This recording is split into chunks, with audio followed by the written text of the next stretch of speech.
Hi, welcome to episode 157 of The Corner of Knit and Tea. I'm Laura, also known as Fluffy K on Ravelry, Fluffy Kira on Instagram and Twitter. I blog over at thecornerofknitandtea.com, and that's where this episode and every episode show notes will be. I have an Etsy shop called The Corner of Knit and Tea where I sell my handspun yarns.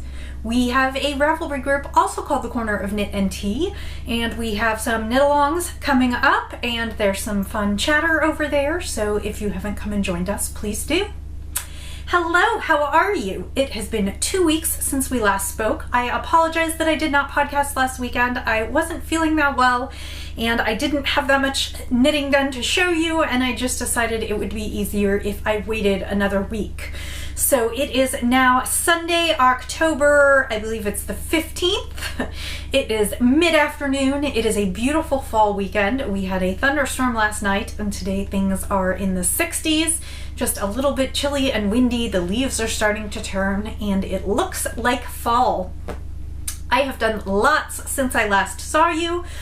There has been plenty of crafting, which I'll get to. I did do my first 5K last weekend with my husband, and it went pretty well. I wished I'd done it a little bit faster, but you know, that it is what it is. We had a nice 5K through a neighborhood nearby. And then I worked most of this week, and then Thursday, Friday, and Saturday, my sister came and she brought the kids. As you know, my niece Roxy is almost 4 and Miles is almost 1. And so it has been kind of a crazy weekend with kids. We went to the Lewisburg cider mill near us on Friday, and that is an apple cider mill that runs round the year, but they do cider donuts and pumpkin patch and all kinds of fall activities, and unfortunately it was kind of warm that day. It got up to about 85, and there wasn't a ton of shade, and the kids kind of got overheated, but we went out there and they got to run around and do some activities, and we got some cider donuts, which were delicious, and we got a pumpkin from the pumpkin patch. And then yesterday, mostly we hung out around the house. Roxy and I baked some brownies, and we carved the pumpkin and made a jack-o'-lantern, and we lit it up last night, and that's kind of fun. And mostly we just kind of hung out and played with the kids and just had a good time. I can't imagine having 2 little ones of my own because they were kind of exhausting. But we had a great time, and they're at good ages. They're lots of fun. Miles is just getting ready to walk, and he's starting to get really interactive, and he can kind of play simple games, and you can kind of go back and forth with him. And Roxy at 4 is a spitfire, and she loved playing with Uncle Wes and making up games, and we had coloring books and all kinds of things. So that is what we have been doing, and I have managed to get some crafting in, so I will move on to that. Today, normally this is the corner of knit and tea. Today, this is coffee. This is because my sister got up at 5 this morning and packed up the kids and left because she was driving home, and it was a long drive. And I made a huge pot of amaretto coffee so that she could fill her oversized coffee mug to take with her. And so we still have the rest of the pot. So I'm drinking some this afternoon with a little bit of chocolate milk in it, and just a touch of sugar. And so I'm drinking amaretto coffee in my National World War II Museum Poppy Centennial mug. Wes always teases me that I'm gonna lose viewers for drinking anything other than tea, but I hope you'll understand. We've been up since 5, so a cup of coffee sounds like a good idea. And that was a really good coffee. Just some that I got at our market, but I got a bunch of, we generally don't drink much coffee, so I got a bunch of one-shots, and then sort of just took the packages, and I've got something metal over there that's tinkling. I think it might be when the air kicked on. That's why I was distracted. We've got a bunch of one-shots in the freezer, so I can just make pots at a time. So let's talk about the things that I have finished. The first thing that I have finished that I only showed you briefly because I kind of tore through it is this is a knit that I did with that generous Zen Yarn Garden sent me one of their gradient kits for review, and I turned it into a shawl. This is the Aurora shawl by Helen Stewart, which is Curious Handmade. It was from her Shawl Society. And the gradient quartet that I got is the Vocal Quartet, which came with a speckle, 2 solids, and a kind of variegated. And the shawl is it is meant for a gradient kit, although it is meant for 6 colors rather than 4, so I got a little creative. But it starts in the corner and it becomes a triangular shawl. So we've got sort of this section of color A, which I did with the gray and then pink and blue speckles. And then we've got a section with some slip stitching, and I gradually faded in more colors, the pink and then kind of the purple variegate. And we went through that section down to the bottom section with some teal. And then the final section, I used kind of the teal turquoise, and I finished off with the picot edging with just a little bit of the first. So this is a pretty wide shawl. It's a little bit narrow. It's kind of an asymmetrical triangle, but I think it will be lovely in the fall, and it is all the jewel tones and everything that I love, and it's cozy. I only have good things to say about the yarn. It is a superwash base, so it's 100% superwash merino. It is bouncy and squishy. The colors were beautiful, and you know, I was sort of skeptical when I first got the 4 colors, how I thought that this gray would, and the pink and the blue and the purple would sort of meld into each other. But as I showed you, and I'll get a little bit closer, I think the colors really play off each other nicely. The gray has all those pops of pink and blue, so when I put it together with the pink, it really picked that up. And then I faded in the purple section, which also had little bits of pink, and the purple section had lots of bits of blue, so it worked really nicely with that. And then even the blue against the gray at the end came out really, really nicely. So this was a super fun knit. I can highly recommend both the shawl and the gradient kit. And I will say that Zen Yarn Garden has a variety of gradient kits. They have both threesomes and foursomes, trios and quartets. The 3 skein kits are 600 yards and the 4 skein kits are 800 yards. I used about 650 yards for this shawl here. I knit the large size. I had to omit a small portion of the pattern because I ran out of the right colors to do it, but I only omitted maybe like 5 or 6 rows, so it wasn't a lot, and I ended up close to the same size. So that is that. Like I said, oh, I know what I was saying. Zen Yarn Garden has the kits with either 3 skeins as the trios or 4 skeins as the quartets. They have some that are a little bit more like this, where the colors don't necessarily do what I think of as a true gradient. I sort of think of a gradient as from lighter to darker, or from one color to another color, but not with quite so many colors in between. They do have really nice tonal gradient sets, like browns and greens and blues and purples, where it just moves through the tone. They also have some other ones that are a little bit like this one, where they have slightly different yarns that all go together. So I will be posting a review this week as soon as I take some photos. The review will be up on my blog probably tomorrow. And in the blog post, there is a link.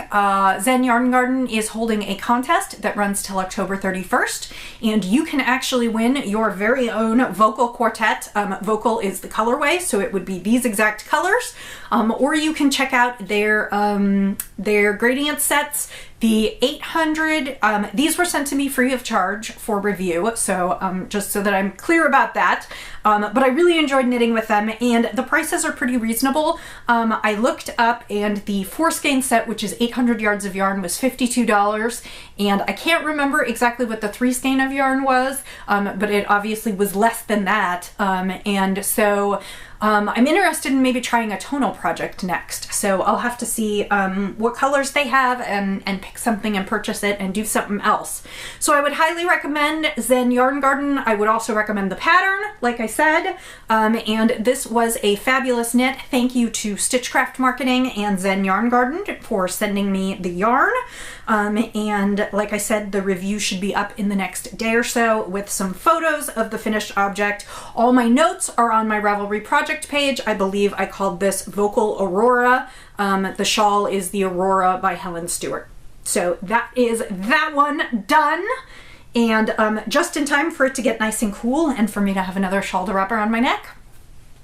So the second project that I did this week is also sort of for a review. And it's a little bit out of the norm of what I usually do. I hadn't shown you before because, or maybe I had, I can't remember.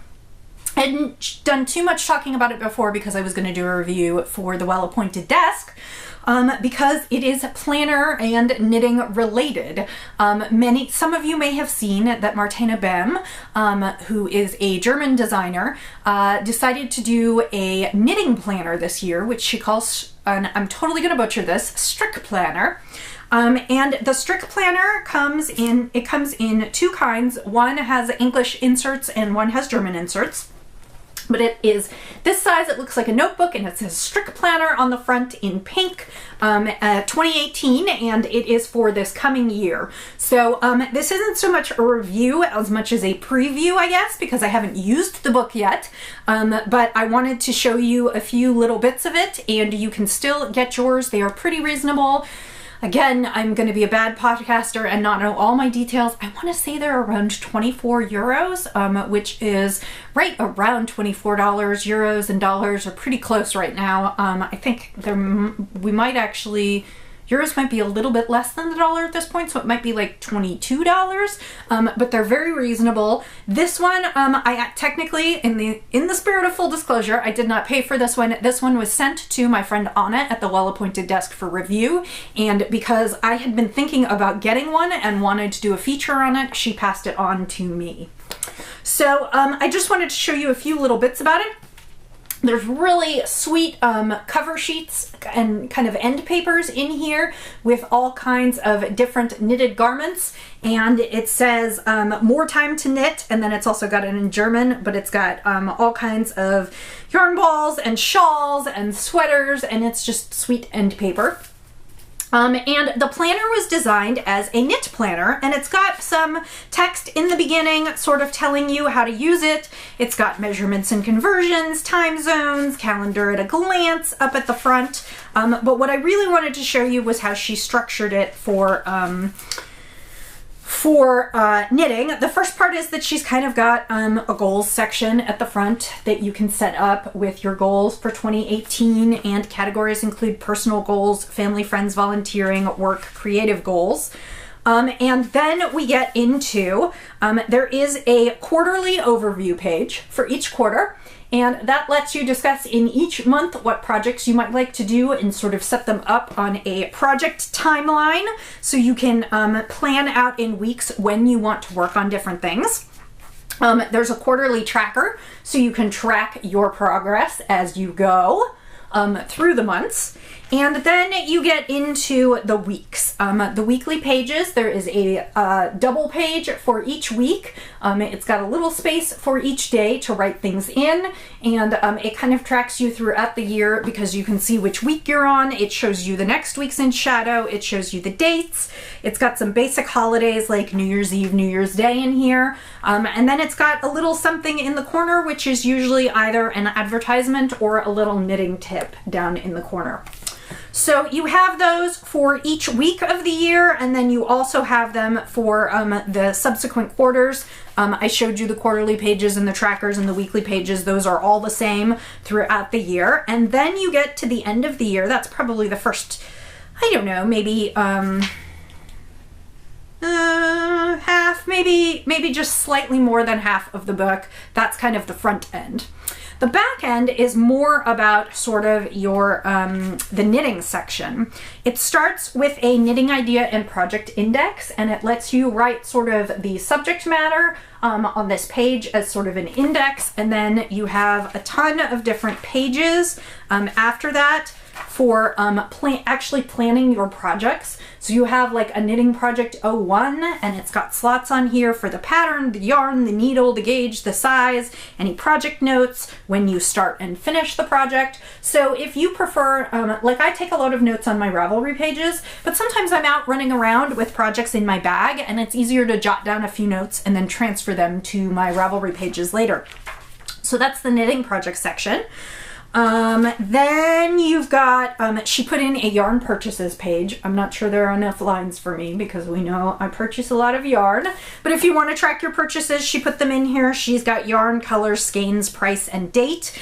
This would also be, to me, a useful section to write in some of the things that I have in my stash. So when I looked to hunt for projects, or those kinds of things, or I was at shows, I didn't duplicate what I had at home, or I remembered what I had at home.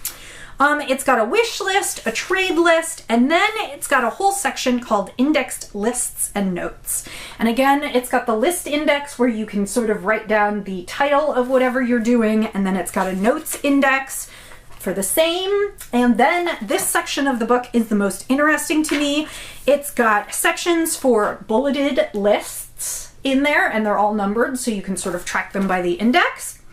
And then there are some sections that are just, there are a few longer lists towards the end of that where it's like a full page for the list. And then it gets back into some notes where you have graph paper. This would be fabulous if you're thinking about charting ideas or design ideas and you want to draw some sketches, or you just prefer taking notes in grid format. And then towards the back, they've got a bunch of section of dot grid as well. So I actually prefer dot grid in everything, but that is that. So that is just a little bit about the knitting planner. I'm going to give this a try this year, using this both as my planner and also to track some of my projects. Generally I use Ravelry and I have some spreadsheets, but I decided I've been playing with pens and ink and I thought I would want to do this. The final note is that to make this a little bit more fun for knitting, there actually is a pattern for a knit cover in here. It is called One for the Books. It is also available on Ravelry. It is a free pattern to put a cover for your book. And Martina knit hers in a crazy Zauberball, and I happened to have one in the stash, so I went ahead and knit one for mine. And it is knit corner to corner. It's a pretty creative design. And you knit it and then you block it and you are good to go on your book. Mine came out a little bit big, I think because I didn't make it quite as snug as I wanted to. But I washed it I finished it 2 nights ago and blocked it yesterday, and I have a little knit cover for my book. You can do this with a Zauberball or basically with any skein of yarn that you have. Any skein of sock yarn, that's the weight it calls for. And the pattern actually is, it's kind of written, there is a pattern, but also it is written to be adaptable for multiple sizes. So you could take this cover pattern and adapt it for pretty much any rectangular book. So it's got sort of this inside cover here. You start at a corner and work to a corner, and that is it. I saw several where people attached loops and buttons to the front, and I think I'll probably do that on mine just because it's cute. And then the absolute final note that I forgot to talk about is that there are 2 ribbons. There's a burgundy ribbon and a gray ribbon, and they're real nice. They kind of match the colors of the text in the book, and so those are useful for marking your place. So that is the Strickplaner, generously sent by Martina Behm. It is available on, if you just Google Strickplaner or go to Martina Behm's website, it is there. And then, like I said, I used a little bit of a Zauberball. I haven't weighed it. My guess is it's between 60 and 100 yards. It took me less time than it would take for a sock. So that is the Strickplaner. So those are my 2 reviews done. Let's show you a few other things. I managed to knit my first fall sock for Socktober. I am knitting along with Anne, Woolly Wonka Fibers. She is doing a Socktober knit along in her group. And I finished my first fall sock. The pattern is Fomhar, F-O-M-H-A-R. It is by Anne Podlesak, and it was in the either the 3rd or 4th issue of Knit Filament. I think the 3rd is the issue. And Fomhar actually means autumn in Irish. So I was pretty pleased with that. I didn't know that until after I had picked it. I decided just to do the pattern on the cuff. The foot I did kind of regular. The yarn is Dreamin' Color Classy. The colorway is Flamingo Pie, and I did a 60 stitch sock on US Zeros. I did a heel flap and gusset, and then a plain toe. I opted ultimately to knit the foot. Plain because the pattern involves a bunch of knitting and purling, and I really, really liked it, but I also knew that I would go faster on the foot if I skipped it, and that I didn't necessarily need it when it was going to be inside my shoe.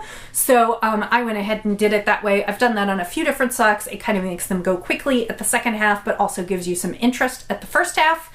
I just bound off the toe Kitchener this morning, so I will need to cast on for the second one, but I have a big car trip coming up this week, so I will be planning to take that with me.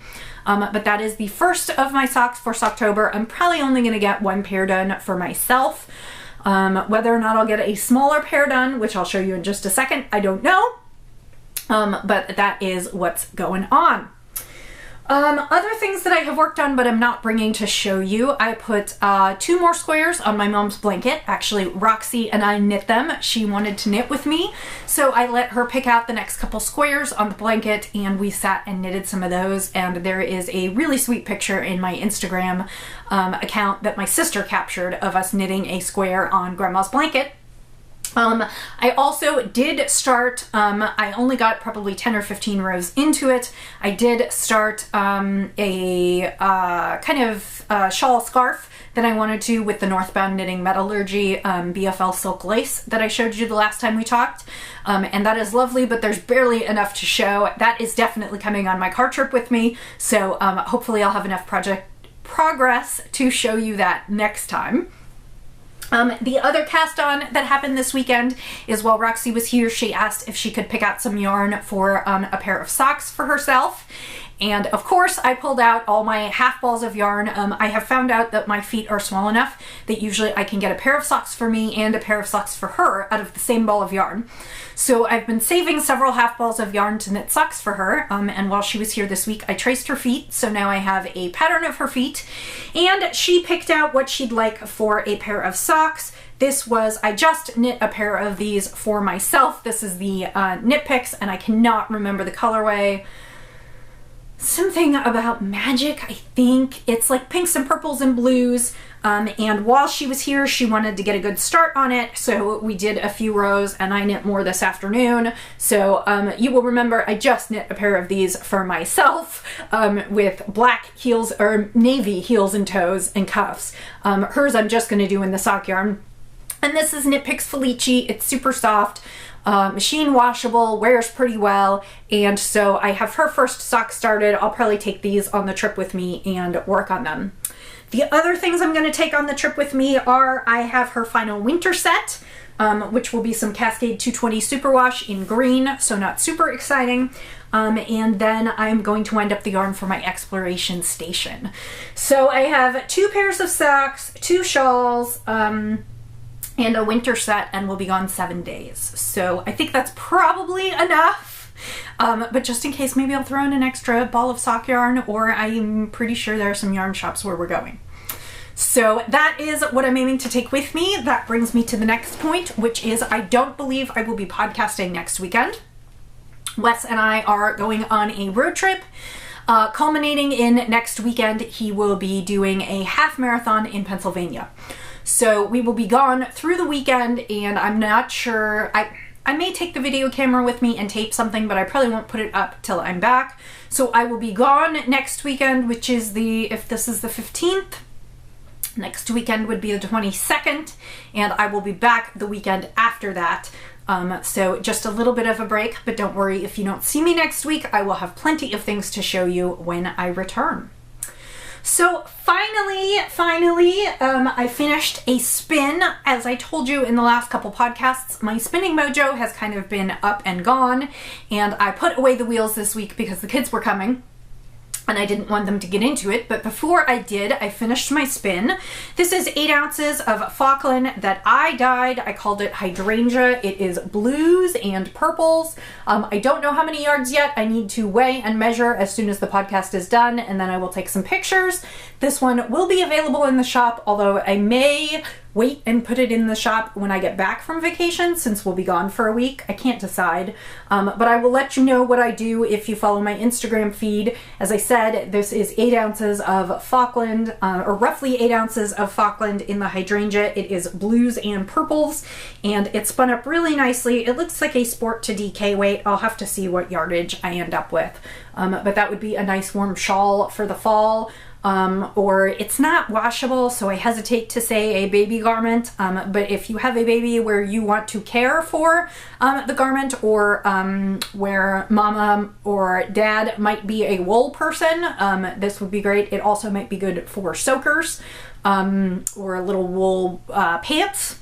So I will put that up in the shop at least at some point in the near future if you are interested.